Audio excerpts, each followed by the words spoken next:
দুইজন ভাই 2 দিন অভিযোগ করলেন। কি অভিযোগ?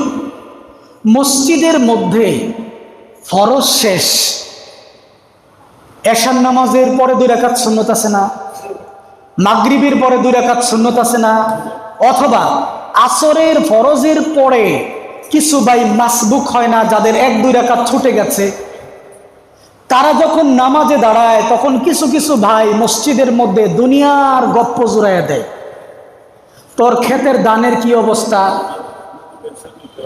জি বলতেছি, তোর ক্ষেতের দানের কি অবস্থা, কিরাজে খায়া লাইতেছে, বাসুডিন কবে দিবে, ইত্যাদি ইত্যাদি দুনিয়ার যত আলাপ আছে সব কোথায়?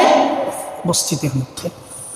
ওনার এই গপ্পের সুডে আলাপের ঠেলায় মুসল্লিরা সুন্নত পড়তে পারতেছে না। তার ছুটে যাওয়া যে 1-2 রাকাত ছিল, এই 1-2 রাকাতে মনোযোগী হতে, এটা কিয়ামতের একটা আলামত।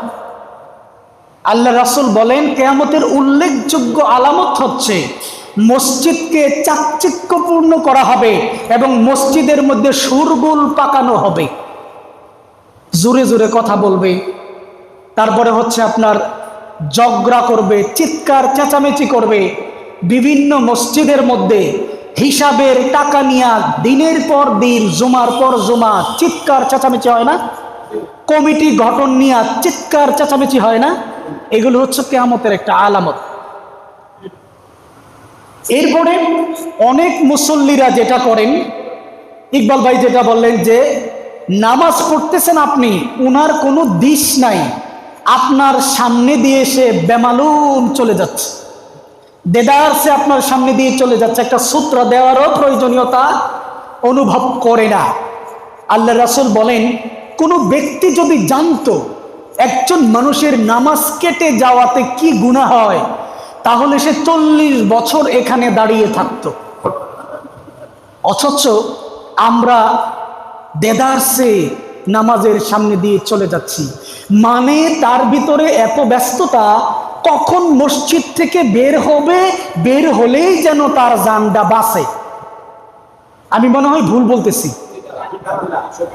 আল্লাহ রাসূল বলেন, মসজিদে ঢুকার পরে যার অন্তর ছটফট করবে বাহিরে বেরিয়ে যাওয়ার জন্য, বুঝতে হবে তার ভেতরে মুনাফিকি আছে।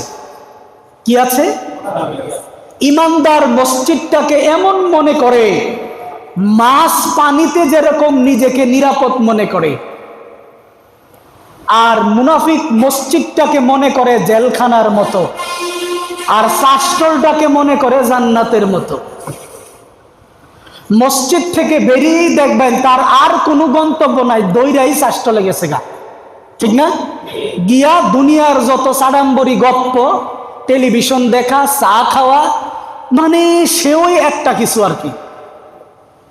আবার যখন এশার সময় হয়, কাদায় কাদায় ঘড়ি দইরা মসজিদে আসবে, আয়সা বারবার ঘড়ির দিকে তাকাইবে, ইমাম সাহেব এখনো দাঁড়ায় না, কারণ কি? কথা বুঝতে পারতেছেন? কারণ হলো ওই যে সিনেমা অর্ধেকটা থুই আইছে, বাকিটুকু দেখতে হবে না। আমার এই কথাগুলো হয়তো আপনারা খুব রাগান্বিত হন যে হুজুরে আঙ্গরে একবারে জায়গা মতো খামসিটা কেমনে দেয়। শুনেন, এটা আপনাদের এলাকার জন্য প্রযোজ্য না। আমার এলাকার মানুষ কি সব আল্লাহর ওলি? আমার এলাকার মানুষ কি করে এটা কি আমি দেখি না? দেখে আমি কোরআন হাদিসের সাথে মিলানোর চেষ্টা করি তো।